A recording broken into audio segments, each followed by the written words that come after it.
T twenty cricket, যেখানে প্রতিটি বল ম্যাচের ফলাফল নির্ধারণ করতে পারে, সেখানে ৩৪৯ রানের বিশাল দলগত স্কোর অর্জন এক অবিস্মরণীয় ঘটনা।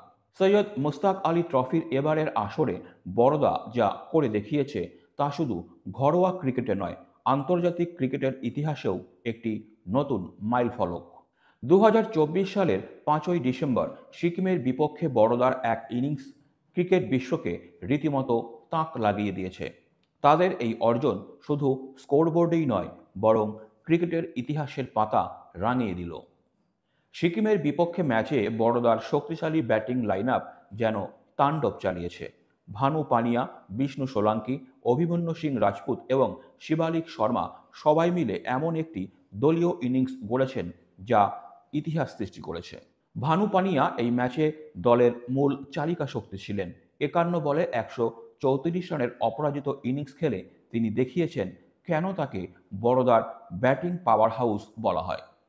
তার ইনিংসে ছিল ৫টি ৪ এবং ১৫টি ৬।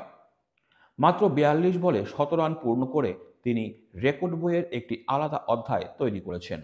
অভিমন্যু সিং রাজপুত ১৪ বলে ৫০, শিবালিক শর্মা ১৬ বলে ৫৫, বিষ্ণু সোলাঙ্কি ১৫ বলে ৫০। এই তিন ব্যাটার বড়দার ইনিংসে একের পর এক বিধ্বংসী শট মেরে সিকিমের বোলিং আক্রমণকে সম্পূর্ণ নিষ্ক্রিয় করে দেন। তাদের এই আক্রমণাত্মক ব্যাটিংয়ের কারণেই বড়দা মাত্র ২০ ওভারে ৩৪৯ রানের বিশাল স্কোর করতে সক্ষম হয়।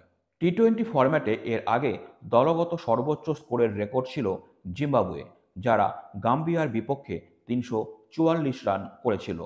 তবে বড়দার এই ৩৪৯ রান সেই রেকর্ডকেও ছাপিয়ে যায়। বড়দার এই ইনিংস শুধু বিধ্বংসী ব্যাটিংয়ের জন্যই নয়, বরং বোলিংয়েও সিকিমকে সম্পূর্ণভাবে হার মানিয়েছে। ৩৪৯ রানের বিশাল লক্ষ্য তাড়া করতে নেমে সিকিম ২০ ওভারে ৭ উইকেটে মাত্র ৮৬ রান করতে পারে।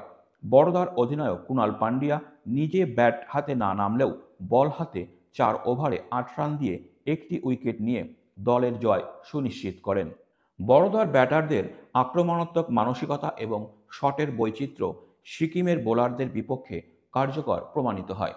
পাওয়ার প্লে থেকে ডেথ ওভার পর্যন্ত প্রতিটি পর্যায়ে রান তোলার গতি বজায় রাখা ছিল বড়দার ব্যাটিং পরিকল্পনার মূল চাবিকাঠি। বড়দার ফিল্ডিং এবং বোলিং ইউনিট সিকিমের ব্যাটারদের কখনোই চাপমুক্ত হতে দেয়নি। বড়দার এই জয় শুধু তাদের আত্মবিশ্বাসকেই বাড়াবে না, বরং প্রতিপক্ষ দলগুলোর জন্য একটি কড়া বার্তাও পাঠাবে। হার্দিক পান্ডিয়া, কুনাল পান্ডিয়ার মতো অভিজ্ঞ নেতৃত্ব, ভানু পানিয়ার বিধ্বংসী ব্যাটিং এবং অন্যান্য ব্যাটারদের সমর্থন বড়দাকে এই টুর্নামেন্টে অন্যতম ফেভারিট হিসাবে গড়ে তুলেছে।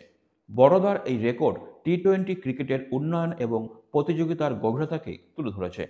এটি স্থানীয় ক্রিকেটারদের প্রতিভা এবং ফ্র্যাঞ্চাইজি ক্রিকেটে তাদের সম্ভাবনার একটি উজ্জ্বল উদাহরণ। বড়দার এই ইনিংস কেবল একটি ম্যাচের জয়ের গল্প নয়, বরং ভারতীয় ঘরোয়া ক্রিকেটের শক্তি এবং গভীরতার প্রতিফলন। টি-টোয়েন্টি ক্রিকেটে এই ধরনের বিশ্ব রেকর্ড শুধু খেলোয়াড়দের নয়, ভারতীয় ক্রিকেট ব্যবস্থারও সাফল্য। সিকিমের বিপক্ষে এই ম্যাচ থেকে পাওয়া আত্মবিশ্বাস বড়দাকে টুর্নামেন্টের বাকি ম্যাচগুলোতেও এগিয়ে নিয়ে যাবে। এই বিশ্ব রেকর্ডের মধ্য দিয়ে বড়দা ঘরোয়া ক্রিকেটের মানচিত্রে নিজেকে আরও দৃঢ়ভাবে প্রতিষ্ঠিত করবে। ক্রিকেট প্রেমীরা এখন অপেক্ষায় থাকবে বড়দার পরবর্তী ম্যাচের জন্য, যেখানে তারা আরও একটি বিস্ময় উপহার দিতে পারে।